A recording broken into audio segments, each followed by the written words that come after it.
Okay.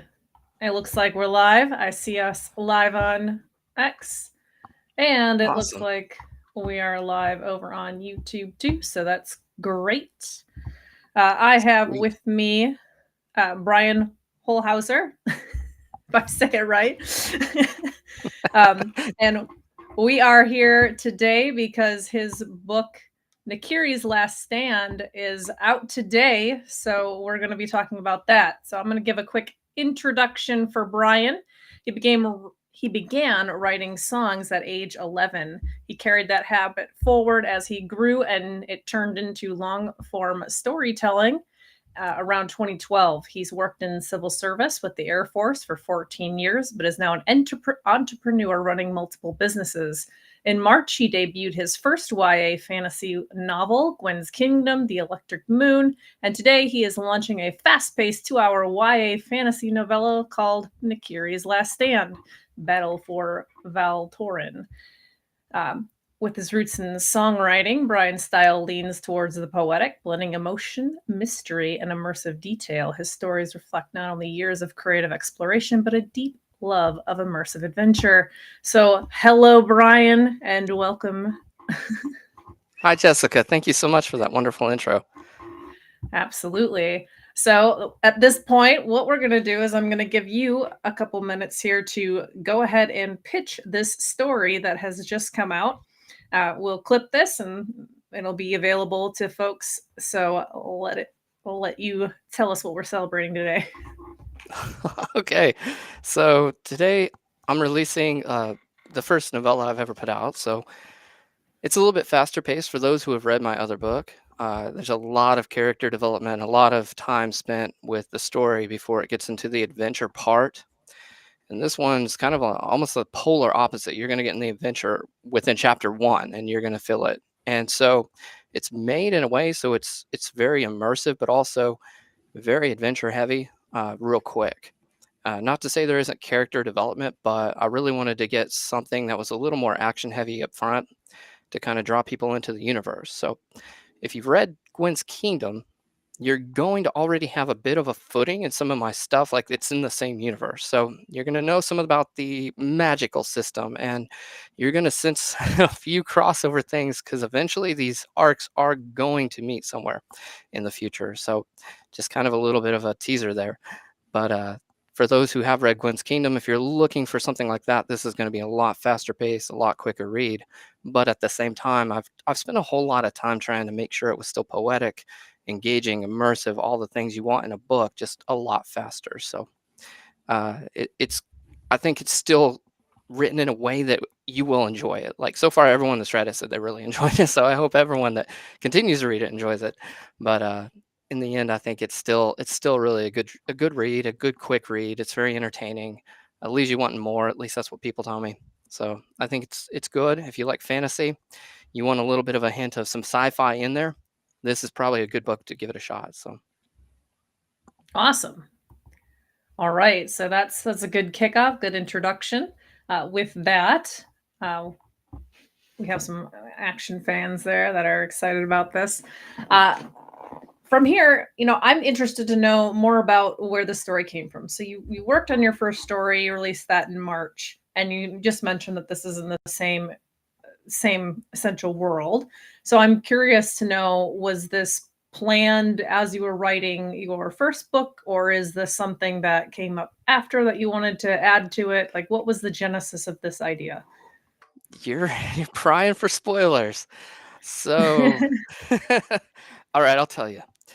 But I'm gonna have to take a step back. So Yeah. I'm gonna have to look up here. My camera's over here. My screen's over here, so I apologize. I'm not looking off. But so when I wrote Gwen's Kingdom, it was about 2011 or 12 that I started writing that story, and it was right after my bands broke up, and I had no outlet, so I started just writing things I loved, which has always been fantasy. I've always loved it, and so I wrote this big book, and it actually started with a male protagonist, and that did not work. I don't know why I could not write a male protagonist at the time. It just nothing worked about that. So I went back and I was like, scrap that, try again. And I wrote Gwen, and I was like, well, everything fit into place instantly. So I was like, okay, whatever. I write women better, I guess. So anyways, I went in there and I wrote this story of Gwen, and I loved it. I was like, this is cool.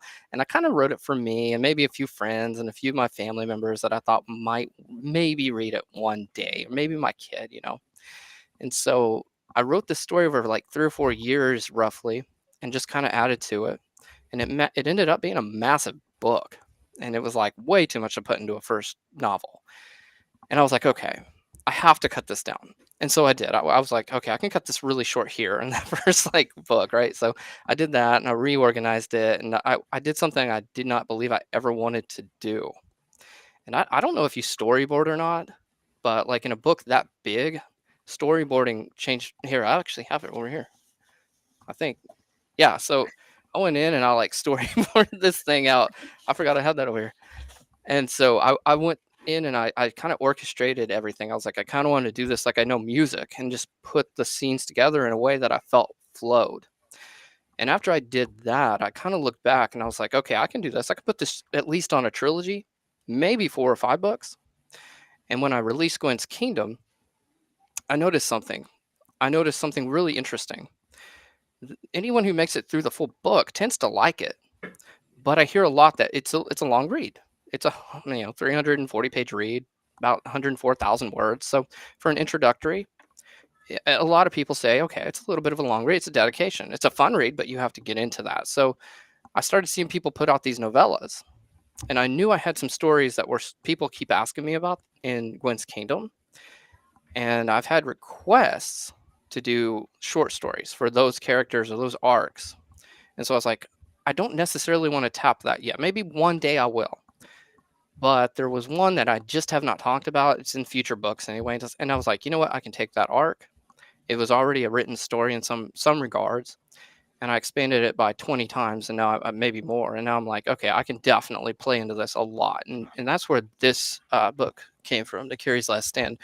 It was originally part of Gwen's Kingdom, but I've ripped it out and made it its own story.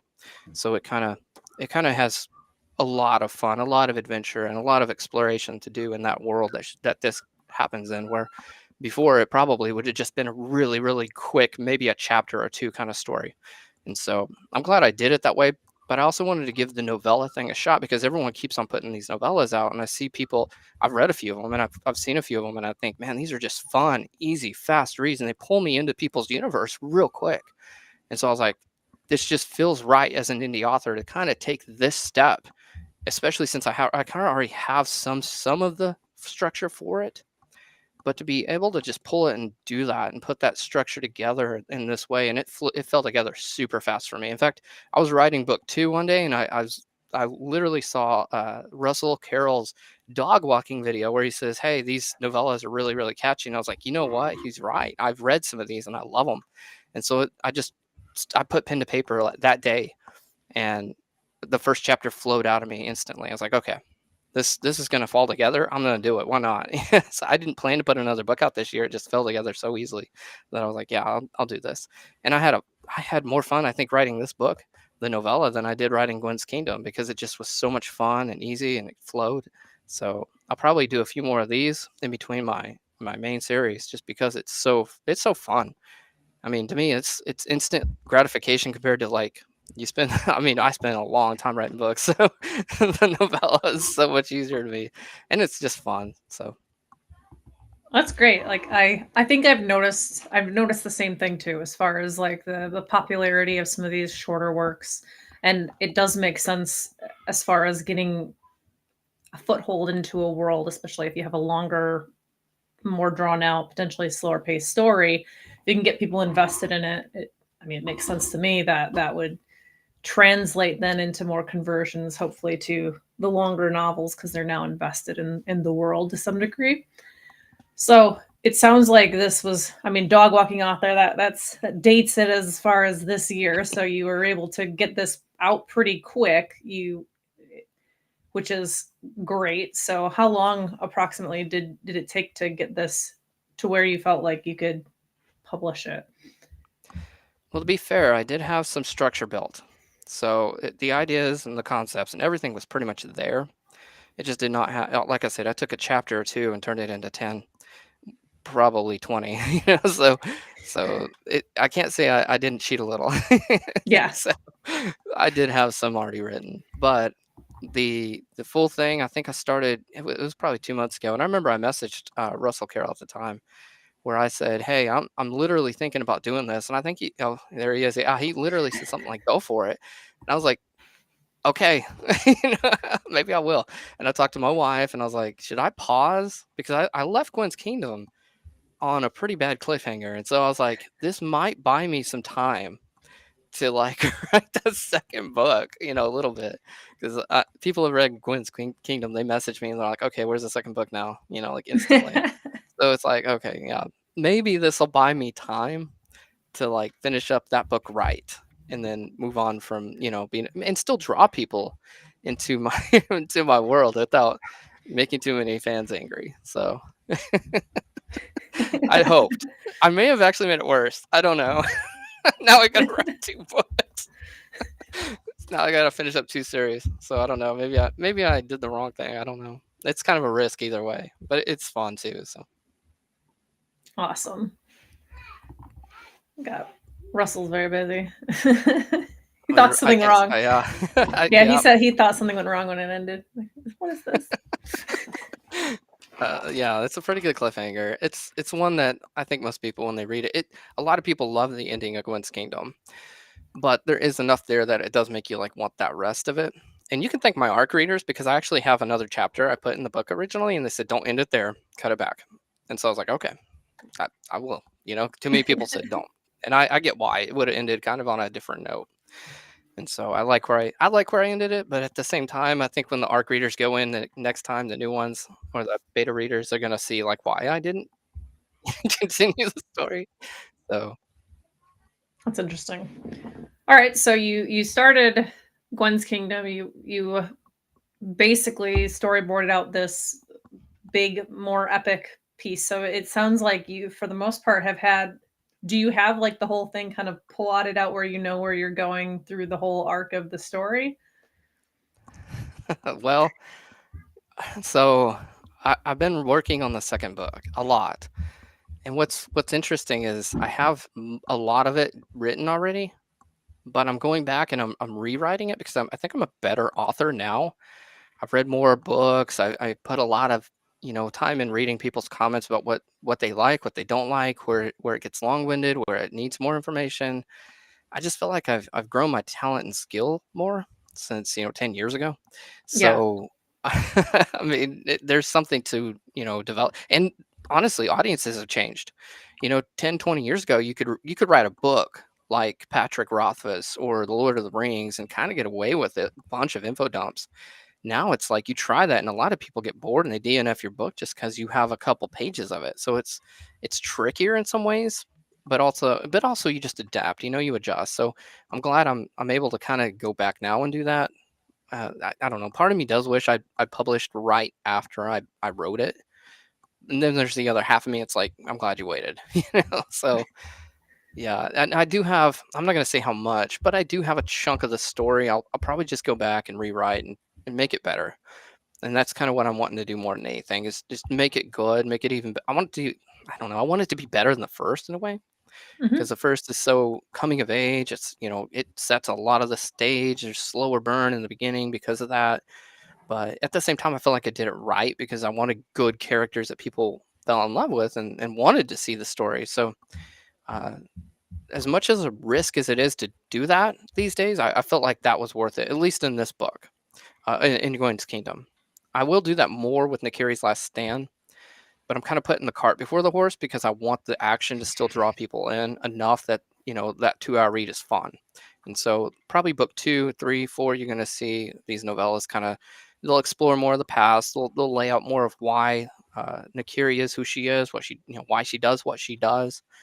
She's a guardian. She's fierce. She's almost godlike in some methods, in some ways, and you'll see a lot of that kind of have more explanation, so to speak, as you see the novellas pace out. So you get more stories you go, and rather than having it up front like with Gwen's Kingdom. So how do you see if you're positioning this and your go to market strategy, right? Like, do you see this new book, the little novella, as potential intro, like the first thing that they're, or would you still pitch Gwen's Kingdom and then this is like an in between? I don't really, even though they're in the same universe, they stand alone enough. I don't Yeah. combine them really. I know some people do say like reading Gwen's Kingdom will give you a better experience because you will know, like you'll sense some things like the power of the G is part of my book. Anyone who's talked about G crystals, that's in there. I'm sorry, the electric moon is in there. You'll see some things that are like, wait a minute, this is part of it, obviously part of the same universe. And you'll see some of that lore start to almost, it will kind of tell a little bit more about Gwen's Kingdom, not a whole lot, but you'll see it in there and you'll go, wait a minute, there's something here that bleeds over eventually. And so I don't really promote them as being in the same universe, at least yet. Other than I just tell people, yeah, it is the same universe, but they're not related as far as series yet. They'll eventually connect. They will have that transition point where they do crossover. And it's impossible because it came out of the story. But as far as right now, you could easily read Nakiri's Last Stand without ever touching Gwen's Kingdom, and still, I think you'd really like it. Or anyone into fantasy and adventure, like fast paced fantasy, I think they'd Mhm. like it. That makes sense. I mean, again, any inroad that you can have to you as an author, I think is a great idea. So tell me more, I guess, about the process for producing a novella. Is it pretty similar to how you go about with a book? Did you have beta readers? Like how did that work? Is it different for you? Was it different for you? Well, I don't know how everyone else does it, but I've got about four main readers that I consider my betas, and they're kind of like my closest like readers usually, and maybe five or six if you really want to count a few of my friends that I met through like the Fosha. And so when I write something new, I first always offer it to them because I know they're going to shoot back more of like, hey, this is what I really think. It's an honest, open opinion. I know they love the world, so I'm kind of writing the books for people like that, and I try to get that initial response first, like in my early beta reads, and then I kind of combine my betas with arcs after that. I consider my arcs still pretty beta. They're not 100% beta because I don't want them to be like, hey, you're going to have full influence over my script, but I will listen to you. If you think this scene here is or whatever is just too much, feed it back to me. Let me know. Do I need to tone it down? Do I need to take a little bit of it out? Is it too much of an info dump? Those things are still possibly something I would change even after editing just a little bit. I don't want to make huge changes. I want the story to still stick at that point. But my process with that is, yeah, it's generally try to get all that done. I'm really, really lucky. My sister used to do policy edits for a community college, and she always, and I have to say thanks to Amy because she's always like the first to just shoot me back like her honest opinions. She'll do editing, like kind of forward it for me for free, and I consider her like my pre-edit before I send it, off to Catherine. And so I kind of get it minorly polished before I even send it to the editor, and then do arcs after that. So it kind of has I kind of have a different cadence I think than some people, but and then I want to probably start doing more arcs. This last time I sent 25 out, and I think 11 reviewed Nakiri's Last Stand, which is I think it's really good. If I'm not mistaken, actually 12. Um, there was a blog post on Substack that just got posted yesterday. It was a huge review on it. So I think out of that response versus what I got on Gwen's Kingdom, I'd say I don't know if it's just because I have a little bit of a name now or what, but I'd say right now the responses are on this novella are just so much more, and I think maybe a mix too. It's a fast read. It's really really super engaging. It's not it doesn't have the coming of age part of it, so I know some people struggle with that a little bit, but I'd say now just going forward on the pacing and the cadence and everything of the novellas, I really it's hard not to be addicted to that because it's so much of a faster response rate on what you see. But that's kind of my process in a nutshell. So before you said the first chapter kind of poured out of you. Did you have and you had the story you had it outlined as far as like two chapters that you turned into like 10 whatever, multiplied that out. So it seems like you're definitely more in the plotter family of how you produce or you write. Uh, you know, any thoughts on that as far as from your perspective and you had a storyboard for Pete's sake. That's pretty. It was after though. Well structured. Yeah, true. So okay, so I don't know if I want to spill all the beans on how I write because it's weird, and I know I can't call myself a plotter or a pantser Kind because of. I do both Yeah. in a lot of ways, and I do try to write with a goal sometimes, but sometimes that goal's not even real. Like I end up like way out of left field, and so I'm like, whatever, if I make it, I make it. If the story's better with me hitting that goal, I'll rewrite it. If I find like what I've just pantsed in my head works better, then I will change the story just to go in that better direction. Because sometimes I found this weird thing, like you tap into this weird, I don't know what it is. It's this weird part of your brain where it's like when you're in it, you're in it because you're like it just flows out. And some people say it's like a flow state or whatever, but I love that part where it clicks in and you're really knocking it out. And sometimes when that happens, I'll end up with like 2 or 3 more chapters, like overnight, that I didn't plan it's at all. It's like, and I love everything about it. I'm like, okay, cool. So I might go back and edit and keep half or keep all. It just depends. So it's totally different, I think, than just being a pantser or a plotter. At the same, we're hybrid in some weird way, but that's probably not normal. I don't know. I don't really know exactly. I know some people are really hardcore about calling what they are pants. Well, I mean, I asked the question So. because we had our friend Russell here who saying plotters for the win, but most people I think are somewhere in between, like maybe having a direction or an idea, and then the best way I've heard it described is that the differentiation is really just like how detailed is your outline, actual like lines and dialogue and stuff, or is your outline more high level kind of a situation? So that I don't know. I'll say kind this. of in between. I've got yeah. So I've got old books over here full of original Gwyn's Kingdom outlines that did not happen at all.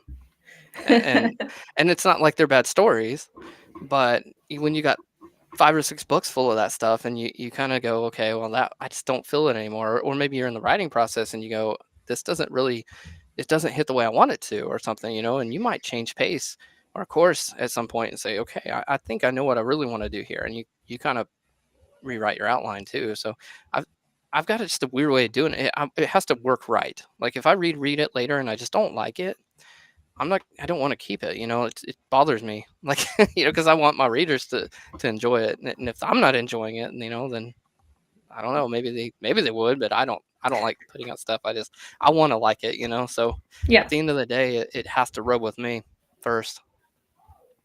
of course. I mean, I hope that everybody likes what they write, but I realize that it's not always the case. No, I don't. Yeah, I mean, I listen to a lot of podcasts, and it seems like some people they will write whatever they think people just read, and I'm Yeah. I'm just not that guy. I gotta like it. If I'm not digging it, I might as well go like, hire a ghostwriter. It's just like it's someone else to write it at that point. Okay, so you were a musician before you were a writer. You made a transition at some point from this to that. Was there an inspiration that caused you to start writing fiction versus songs? Well, um, oh man, that's a good question. Wow. So going back to that, so I guess I'll start with my musician career. So my dad taught me to play guitar about 10 or 11, right? And I remember the first song I played was Dream, like Dream, that song. And I remember just like thinking it was the coolest thing in the world to be able to produce music. Like I made music come out of my guitar and I sang it. And I just remember like I started writing songs almost immediately. Even before that, I was making up tunes. Like I didn't have anything written on paper, but I would make them up. And so that expression was huge as a young child. And so being able to put that out in a format that was tangible and people could hear it, and they generally liked it, and maybe it was because I was 11 and they were just humoring me, I don't know, but it hooked me. And then you combine that with being an even younger kid. My father used to tell stories when I was a really really young kid, and I had 5 sisters and a brother, and he would put us in the stories. And so he would use my name backwards, which was like Trey Nayerb. And so I was Trey Nayerb in these stories, and he would make them up, and he'd come up with these fantasy like stories, and as a young kid, you get immersed in that, and you love it. And so we would watch The Princess Bride. We would watch, kind of fantasy movies too sometimes, and we'd play games like World of Warcraft, or Warcraft back then, I guess. And we'd have fun, and it was just always kind of part of who I was. I love that stuff so much growing up that it just stuck with me. And so, Lord of the Rings, all that. Whenever I got older, it was like it just, that's part of who I am, it's core of who I am. So yeah, so writing music was huge, and I did that for over 20 years. And so I did that for a long time. I was in several bands. I think I've co-authored at least 100 songs, probably more. I led praise and worship for a church for a while. I did, for the youth group. I've had a lot of musical influence just all through my life. And then about 2008 or 9, uh, my drummer, Ryan, bless his heart, decided he was going to date our guitarist's ex-girlfriend, and my last band kind of broke up. so, so when that happened, and I had an acoustic band too for a while, and the same thing happened well, a similar thing happened. Uh, one of our guitarists slash drummer, decided to break up with our other singer, and so the band broke up. So, so like I lost my bands around 2010, and I just didn't have an outlet anymore, and I didn't want to play solo really. So I was like, you know what, maybe I can just do something solo that gets that artistic expression out. And that's where I kind of pivoted and started writing, and the influence there, with being able to say, hey, my dad and all the, influences we watch, the TV shows, the games, they just all played into it. And so I hope that kind of answers your question. It's a long answer, but I think, it was a long development, or at least a long journey to get there. So No, that I mean it makes sense as far as looking for that creative outlet, that idea of like producing something with your own being, pouring your essence into something, and obviously having storytelling and, those classic stories as being part of your upbringing can certainly influence, the direction that you go. So I think I love origin stories as far as where people come from and how they end up doing this. I would say so. Your debut, for the most part, this is your first year that you've been doing this.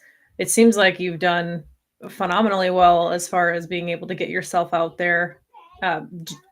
What do you think it was that contributed to your ability to know either how to market yourself or to be successful in that area? well, I see echoes of success. I still don't don't know if I'm successful or not. So I have to kind of pause there because people say I'm doing really well, and I look at things like the average sales for an indie author at their first year, or fantasy indie author, YA fantasy, and I do see what they say, and I have to say I'm doing better than average.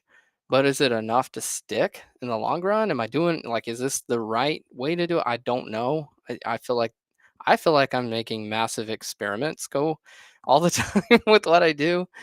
As far as how, I think there's a bit of uh, prior experience in it with marketing shows for my bands, as well as I used to run a telecommunications business as well, where we installed like phone systems, network systems, and things like that. And I marketed that as well, but times have changed a lot since I did that, even since my bands. And so, like, the whole game of like you print off a flyer and go stick it up in a Panera Bread's bulletin board and people come to your show, that's changed, but not completely either. So it's almost like I'm trying to find the layover where you can kind of juxtapose the same methods with writing a book and promoting it with what I know. And so that's kind of where I am with that. I print off a ton of bookmarks. I do a lot of, going to libraries and talking about my book to people there, going to like every single store on a strip. I'll talk to the owner in the restaurants there. I'll say, "Hey, can I put up a bookmark in your window?" I'll do whatever I can. And I think what my what my mindset is it's a numbers game. And if you put up enough bookmarks, at some point, should it should snowball. There should be someone somewhere that looks at that bookmark and says, "Hey, what is that? I like it." Takes a picture, jumps on the QR code, and then buys your book, or at least reads it on Kindle Unlimited or something, right? And so my mindset is, if it's a numbers game, I just want to find out what that number is and where it snowballs. And so that's kind of where I'm at with it. And like I said, a lot of it is trial and error for me. I like, getting my books into stores. That is nerve wracking. The first two or three, four, 5 times you do it, it's terrifying. And I know I don't see a lot of other indie authors on the Fosha even doing it. They say, no, there's no one that will take my book or whatever, and they just don't. Or there's no store around. And so they don't. And so for me, I'll drive 2 or 3 hours away and talk to the owners of a bookstore and say, hey, I've got a book. Would you take it? And most of the time they actually say yes. If you are willing to drive that far and they like your cover, they say yes. And I will say this, some of it's cover too. So if you don't have a great cover on your book and you're doing this, there's a bigger chance you're going to get a rejection, because covers sell books in a store. And just like anything, they want eye candy. They want something instant that draws them. And if your bookmark looks like a blank piece of paper or something with your name on it, it's probably not going to pull someone in. So make sure you're thinking like from your artistic perspective. So that's one reason I actually changed my cover. I got rejected from a bookstore because of the cover itself. And so I was like, yeah, this isn't going to work. I need a better cover. And so yeah, there's so much to work, but I don't know. I can't tell you if I'm doing it, better than the next guy or not. I'm really, really happy with where I've gotten in this period of time, but I feel like also there's almost like a negligible win at this point too. So it always feels like you've got such a long way to go before success actually, hits you in the face. I don't disagree with any of that. And I give credit to all of the authors that are out there trying, and not only that, but sharing. And I think that that's what I appreciate about you, is that you've always been very open about, like, I'm going to these events, I'm doing this book, going to these bookstores, this is how I'm doing it. So it's, in a way, the only thing standing in other people's way is themselves and their excuses. At that point, if you can see other people that are having success or able to do that, then in theory it's possible for them. Now, you mentioned your cover, and uh, I believe, I could be wrong, but I believe that you do a lot of the art yourself. Is that correct? Yeah, Did that's you? right. Yeah. So tell me about the cover of your new book for Nakiri's Last Stand here. Sure. So I actually had two covers. I spend way first of all, I do my own covers, but don't do that. It's horrible. It takes me way too long. I don't recommend it. So and so what's funny is, like, I don't even tout it like that usually. I do my own art, but it's too long. It just takes way too long. And so on Nakiri's Last Stand, I drew a really good picture of Nakiri in a scene that happens in the book. And I was like, I really want to try to capture this and use it in the cover, but it wasn't coming out the way I wanted it. And so I poked around. I asked four, maybe five people, like, hey, what do you think of this? Half of them loved it, half of them didn't. And so I was like, that's not good. I want them all to be like, no, it's pretty good. It'll work at the least. And so I went back and I actually did this cover right here in about a week, but I literally spent 16 hours a day on that. So if that tells you how ridiculously long I spend on these covers, it's not quick. Honestly, I could have done better on the back, if I'm being real honest. But I wanted it, and I did the front. I was happy with it. I was like, okay, this will work. This is good. Back goes, on the back anyway. So yeah, I do my own stuff. This cover right here, it's kind of I do my covers in a way. I know people like to pull scenes out and put them on the cover, and so you're like literally looking at a part of the book in a lot of ways, and that's real popular, or used to be more popular. I think now a lot of people are abstract covers, and so I kind of blend the two thoughts. Like with Nakiri's Last Stand, this actually would be a very, like, if you read the book, you would know, like, okay, this is very representative of what's happening in the book, but it's not a particular scene per se.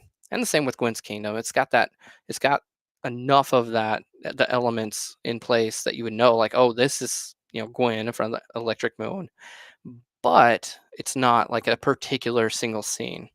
And so that's kind of how I like to do my covers. I like to kind of still have and that's probably part of the poetic part of me doing that. I like to have a little bit of a hidden kind of gem in there, but still give away enough that people say, yeah, that's definitely what it is in the book.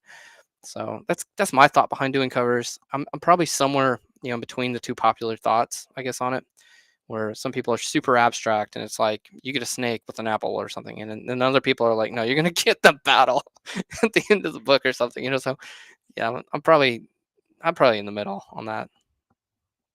Oh, they're beautiful for putting all that time in it. It shows they're both your covers are very beautiful. So, Well, thank you so and you much. put that time in it. It's an embarrassing amount of time. I'm not gonna lie. Yeah. Like, I don't even like to tell people how. Like, if you guess how long it took me to do Gwen's Kingdom, that cover. Like, I don't like saying it. I don't I really know, don't. man. It's well over 1,000 hours. Oh my goodness. Yeah, it's dumb. I should just pay someone. It's so stupid. And what I found out too is someone said, "Well, it reads just like AI." And so this chaps me, I guess, whenever I use these stylizations anywhere on the cover at all, it automatically sees it as AI. So it doesn't even matter. You're gonna put it in an AI filter, it's gonna come up as AI. It's kind of like whatever AI. Yeah, You took thanks my book. guys. Thanks AI. So I'm like, yeah, it's not even like you. I don't know. I drew them, but I don't care. People say what Yeah, they want to say. I will say I have perused the covers of, books, and there is a distinct, okay, that like I get what people are saying when they're like, don't do the AI covers, because there's a certain cover that I can look at and be like, yeah, I mean, like you generated that in 10 minutes and stuff. Yeah. It's like it's got Chat GPT all over it. Uh, you know, Oh, man, I have a wish now. In hindsight, I almost wish I did that. It takes way too long for me. It's like, forget it. At this point, I'm like, should I hire someone? Like, I I I like mean, doing I it, get the balance. I understand. But but they are beautiful. well, It turned out well. thank you so much. It means a lot to hear that, and I wish in hindsight, that I'd probably done this the first time instead of the other one. I thought maybe I'd try to pull more of a young adult feel for it, and this one felt like I could do it, but maybe I was actually saving this one a little bit for like a special edition or something, something fun. And then, I learned in hindsight, like covers are like I thought a cover would just be a cover. Don't think of that anymore. I think now like covers are your first line of defense against someone not buying your book or buying your book. And so if you don't have a good cover, it doesn't matter if you could have an amazing book, but unless someone is pushing it from behind really, really hard on the story, people just don't gravitate towards a cover that doesn't look good. And so that's something I figured real quick. Like, make your cover good, it's worth it. In fact, it's almost like it's the exact opposite. Like, you shouldn't judge a book by its cover, right? But now I've seen too many people. People will literally walk up to my booths at these events and say, "I love your cover. I want your book." And then I'm like, "You want me to tell you about it?" No, I just want your book. It's like, okay. It is so funny because like that never happened on my other cover. So it's an important part of the book community, or being an author. So I understand. Yeah. So I'm curious if you would like to maybe read a little bit from your book there. oh, do you want me to read from my book? That is Let, part of this. let me get my voice on. Okay, All hold on. right. Pick a Audiobook chapter, 1 through narrator 10. We'll mode. just pick a chapter. We'll just go with something random here. All right, 3. All right, 3. All right, pull up the book here. All right. Okay. She had just begun to catch her breath when she felt a sharp jolt in her shoulder. She grimaced and free fell for a second, then focused and regained control as she looked to her left to see a jagged, barbed spine piercing between her collarbone and shoulder. The force had broken through her gorget, tearing the leather bands that secured it. She looked back from above. She could see the trail of destruction she left in the Din army. a wake of slain crawlers and cleavers. Yet, still thousands more lined up to take their place on the battlefield, just south of Ivoth. She glided over the city, dipping behind a stone clock tower as she dodged arrows and barbed spines, then spun, curling her wings over herself for cover as she fell dozens of yards to the streets near the center of the city. As she landed, she caught the ground using her right hand and feet, steadying her balance. Her glowing white eyes slowly looked up from the cobbled streets to see Valen and his soldiers, their shield wall ready and connected to the power of the chariots. Is that enough? You want some more? No, it's good. I think you're going. You can read as much as you All want right. or as little as you want. That's enough for now. All A right. little taste of it. A little taste. Teeny bit. All right. So at this point, what I would say is if we want to bring her home, you have this new book. It's out now. Everybody can go buy it. I'm going to let you make your plug for where people can find you, where people can find this book, and how else they could maybe support you. Awesome. Well, the book is on Amazon, and I have not plugged this one into Ingram Spark. I haven't decided if I'm going to go that route. It is also on Kindle Unlimited. If you would like to pick it up through Amazon or just read it for page reads, I love you for both. Um, if there is enough interest, I am thinking about offering a bundle, especially for anyone on X or through any of my social medias outlets, where I would bundle Gwen's Kingdom and this book as signed copies. And I haven't landed on a price point yet, but I'm thinking I'm probably going to offer maybe 15 or 20 of those. I did it for Gwen's Kingdom, and it was really popular. I threw some maps in there. There is a map as well that I drew for this book. In fact, I might show that as well. Please do. There's a color version in the ebook, but this one's going to hopefully show up on camera. It's a space map. You can't really see the orbital paths on the screen, I don't think. Maybe. But I'm thinking about printing off some of those as well and including them in the package to do that. If there's enough demand, I'll probably do that, at least a few, because I know a lot of people love to have those maps. They love to have that collective, uh, basically, collection of all the works, kind of at once. So I might offer those. I might actually just offer individual copies of Nakiri's Last Stand as well with the map. I haven't created a bookmark yet for it. I just haven't had a lot of time. I'll probably put one of those together before long as well. That's unique to Nakiri's Last Stand. The one I have right now is basically it's for Gwen's Kingdom. It will take you to my link tree, but it just says Gwen's Kingdom on it. So I think eventually I'll probably craft more for Nakiri's Last Stand. And so if you're into adventure, fast pace, quick read, it'll take you probably 2 hours if you're used to reading books. A lot of people seem to really enjoy it. You're going to get a lot of itches scratched in the fantasy world, and I think you'll get immersed if you even give it a couple chapters in. So if you want to support me, those are the main ways. I do accept tips. I'm not going to take a no on a tip. So if you you want to throw just money my way to support me, go for it. But I like to give people stuff back. I like to make deals better for them than to me. That's just who I am. So those are my things right now. Amazon's the main one. I will be in. I know Gwen's Kingdom is in about 12 stores here in Oklahoma. I'm pushing to get out of Oklahoma a little bit. I might be touring a few different states. I've even talked about touring up towards you in Michigan a few times. My sister-in-law is up there, and she's told me like she could get me some signings up in that area. So it's possible I might end up there. Shout out to Flash if I do. Either way.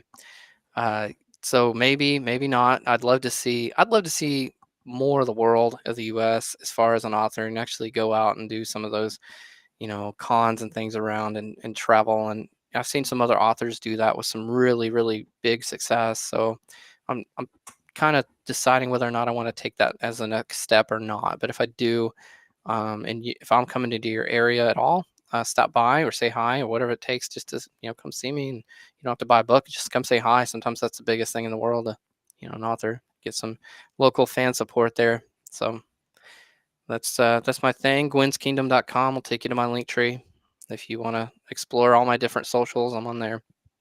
So Awesome. All right. And do you have anything that you want to say to anybody who's an author or wants to be an author? Any little bit of advice that you would give them to get them out the door? And yeah, so I have a lot of friends who've told me they want to be authors, and I tend to say the same thing. Take time with your story and make it what you love, is what I would do. That's how I did mine. Don't expect everybody's, opinion to love your book. It's just not going to happen. You don't write a story for everybody. I don't see any story that anyone would unanimously love. Write it because it makes sense. Write it for, the kind of crowd you want to write for, the kind of book you want to write for, and enjoy it. To me, that's the biggest thing. Make it fun. Because if I wrote something I didn't like, I would not enjoy it. And I have trouble writing, like when I was in college, took 2 years of writing, and I hated writing in college. It was the worst ever. Like I took a year off after going through my 2 college writing courses because I hated it so much. I was like, this is awful. I never want to write again. And so don't do that to yourself. Make sure you like what you're writing. Make sure it's fun, it's engaging, have experiment a little bit, and just expect to, if you don't get published traditionally, expect to spend a lot of time trying to find what works for your book. And that's the thing, is like everyone is going to have a unique challenge when it comes to the after published side of being an author. You're not going to, I'm not going to market my book the way a romantasy author markets their book. It's just not going to happen. I was like, I can't, so like there's just a huge, huge difference in your book style and the way you are, but don't be afraid to do it either. Like I'm firmly, you know, mentally on the side of, if you believe you can, you can. And so try and see what you can do. Take it as far as you can. There's nothing, there's nothing that should say don't do it if you really, really want to do it. I love that. All right. Thank you, Brian, for coming on and talking to me. I'm excited that you got this out. Second book in a year, which is awesome. And hopefully the first of many to come. This has I'm been a gonna blessing, Jessica. Thank you. Yeah, I'm gonna close the stream. Thank you, everybody who's joined us, left a message, watched later. We appreciate